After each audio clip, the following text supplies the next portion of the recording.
Good morning student today's topic is simple interest. आपको पता है कल हमने ये सिंपल इंटरेस्ट सारे कॉन्सेप्ट हमने डिस्कस कर लिए थे जो कि यूज होने वाले इस चैप्टर में। ठीक है, अब उसी के बेस पर हम कुछ क्वेश्चन करते हैं एक्सरसाइज के। क्वेश्चन का एक्सरसाइज का फर्स्ट क्वेश्चन है आपका, find the simple interest and amount when आपको प्रिंसिपल गिवन है ₹2650 एंड रेट कितना है 8% per annum and time given है आपको 2 years। Clear student? So simple interest निकालने के लिए मैंने आपको क्या बताया था, आपको देखो प्रिंसिपल गिवन है, प्रिंसिपल मतलब जितना अमाउंट आपने उधार लिया, ठीक है, और किस रेट पर आपको वो पैसे मिले हैं 8% पर मिले हैं। इंटरेस्ट ऑफ रेट है कि कितने इंटरेस्ट ऑफ रेट आपको देना है। ठीक है, नाउ आपका टाइम 2 साल का टाइम आपको मिला है, वो आपको इन चीजों को यूज करके आपको फॉर्मूले में रखना है और सिंपल इंटरेस्ट निकालना है। आपको मैंने कल बताया था सिंपल इंटरेस्ट का क्या फॉर्मूला था। यस, अगर आप लोगों ने अच्छे से वीडियो देखी होगी तो आपको अच्छे से क्लियर होगा। यहाँ पर मैं आपको यही सिंपल इंटरेस्ट निकालने के लिए, जबकि आपको P दे रखा हो, R दे रखा हो, T दे रखा हो, तीनों चीज आपको गिवन हो, सिंपल इंटरेस्ट आप 2 मेथड से निकाल सकते हैं। ठीक है, तो मैं फर्स्ट मेथड बताऊंगी आपको, सेकंड मेथड बताऊंगी आपको, जो इजी लगे वही मेथड आप यूज कर सकते हैं। Clear student? So first method is आपको प्रिंसिपल गिवन है, प्रिंसिपल को आपको पता है शॉर्ट फॉर्म में लिख सकते हैं P एंड रेट कितना है आपका यहाँ पे 8% पर एनम मतलब हर साल। ठीक है, एंड टाइम है आपका 2 years। सो दोनों चीज गिवन है आपको। यहाँ पर 8% का क्या मतलब होता है 8/100, राइट? यानी कि आपको 100 रुपए पर आपको 1 साल में पर एनम, यानी कि आपको 1 साल में 100 रुपए पर कितना इंटरेस्ट देना पड़ेगा 8 रुपए। 1 साल में पर एनम मतलब 1 साल में आपको 100 रुपए पर कितना इंटरेस्ट देना होगा 8 रुपीज। ठीक है, अभी हमने कितना निकाला, कितने साल का निकाला, कितने साल के लिए निकाला 1 साल पर। 1 साल पर आपको 8 रुपए देना पड़ेगा, बट आपको क्वेश्चन में टाइम कितना गिवन है 2 year ना, तो 2 year में कैसे करोगे आप, यहाँ पे सेम करेंगे interest on ₹100 for 2 years। 2 years क्या करेंगे आप मल्टीप्लाई कर देंगे। ठीक है, ये 1 साल का है तो 2 साल का कितना होगा 8 2 जा 16 रुपीज आपको 2 साल के लिए देने पड़ेंगे।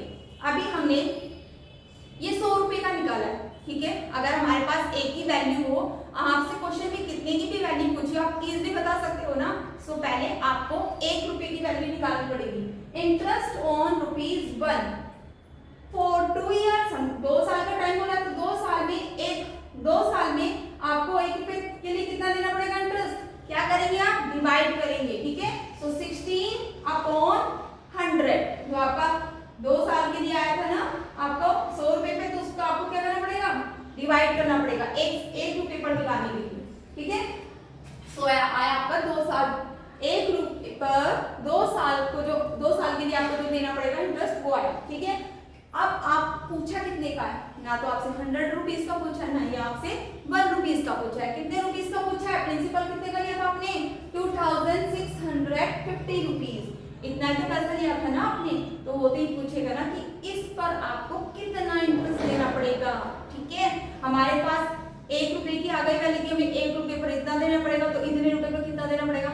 हमने क्वेश्चन किया ना कि 1 पेंसिल 5 की आती है, 1 पेंसिल कितनी की आती है 5 की, तो मैं बोलूं 2 पेंसिल कितनी की आएगी, आप क्या करोगे वहां पे मल्टीप्लाई करोगे। सेम एज इट इज वैसे ही यहाँ पर क्या होगा 1 रुपए क्यों कितने में देना पड़ता है आपको 1 रुपए के लिए कितने 2 साल में कितने के लिए देना पड़ता है 16/100। तो ऐसे सेम आपको इतने रुपए में जितना उसने अमाउंट लिया है, प्रिंसिपल उधार लिया है, जो भी अमाउंट जो उधार लिया है वो इस पर 2 साल के लिए कितना इंटरेस्ट होगा, क्या करोगे, ये तो 1 साल का है, मल्टीप्लाई कर दोगे जितना अमाउंट लिया है। ठीक है, सो उसको सॉल्व करेंगे आप, सॉल्व करने के बाद आपका आएगा 8 × 53 एंड इन दोनों को ही मल्टीप्लाई करोगे कितना आएगा 424 रुपीज। Clear student? मतलब सिंपल सा क्या करना है आपको, जो भी क्वेश्चन भी गिवन है, ठीक है, जो भी आपको क्या गिवन होगा पर एनम की होगा कि रुपए देने पड़ते हैं, ठीक है। जितने ईयर आपसे बोला जाए कि कितने ईयर का निकालो, 2 ईयर का निकालो, 3 ईयर का, अगर आपसे यहाँ पे जैसे 2 ईयर का पूछा है तो आप क्या करोगे, वहां पे 2 से मल्टीप्लाई। मान लो वहां पे 3 ईयर का पूछा जाए तो आप क्या करते हैं, यहाँ पे 3 से।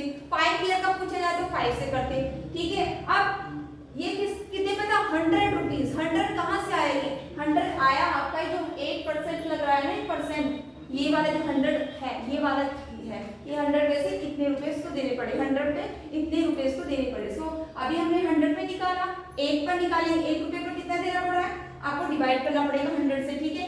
1 रुपए पर इतना इंटरेस्ट देना पड़ रहा है, तो इतने जितने उसने लिए उस पर कितना देना पड़ेगा, तो क्या करेंगे आप लोग, मल्टीप्लाई कर देंगे एक ही वैल्यू से, ठीक है स्टूडेंट।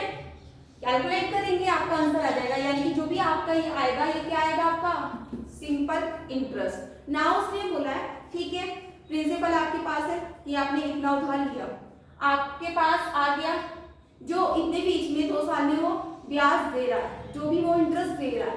अब वो कह रहा है, ठीक है भाई, ये बताओ टोटल वो कितना पैसा पे करेगा, क्या होगा, मैंने आपको फॉर्मूला बताया था ना, जितना उसने उधार लिया प्लस उसका इंटरेस्ट करेंगे। सो फॉर्मूला क्या बनेगा अमाउंट का, amount is equal to principal plus interest. Principal आपको क्वेश्चन में गिवन है, एंड ऐड करेंगे जो भी हमने इंटरेस्ट निकाला 424 रुपीस, दोनों को ऐड करेंगे तो आपका अमाउंट आएगा 3074 रुपीस। Clear student. अब इसी को बहुत सिंपल से मेथड से करके बताओ, जो इसका सेकंड मेथड है, आई नो आप उसी को यूज करोगे क्योंकि वो बहुत इजी है। अगर आपको क्वेश्चन में प्रिंसिपल गिवन हो, प्रिंसिपल है आपका ₹2650 रुपीस एंड रेट है आपका 8% पर एनम एंड टाइम आपका 2 इयर्स, यही आपका क्वेश्चन था, ठीक है। नाउ एसआई का कल एक फॉर्मूला बताया था, P into R into T upon 100, P मतलब principal, R for rate, T for time upon 100, तीनों चीज गिवन है, क्वेश्चन में वैल्यू रखिए, इसको कट करिए 0 से, आप इसको काटेंगे 2 से एंड इसको आप सॉल्व करेंगे पूरा का पूरा, तो आपका क्या आएगा, आपका यहाँ पर एसआई जो भी कैलकुलेट पूरा करके आएगी आपकी 424 रुपीस, ठीक है। ये आपकी एसआई आएगा। SI means simple interest, simple interest कितना है, 424 रुपीस। देखिए आप इसके पहले जो हमने मेथड किया उससे भी सेम एज इट इज आ रहा था ना, 424 रुपीस।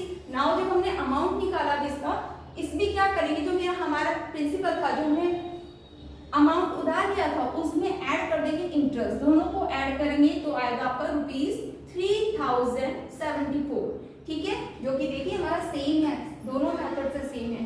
सो आप दोनों में से किसी भी मेथड को यूज कर सकते हो, ठीक है। सो अब हम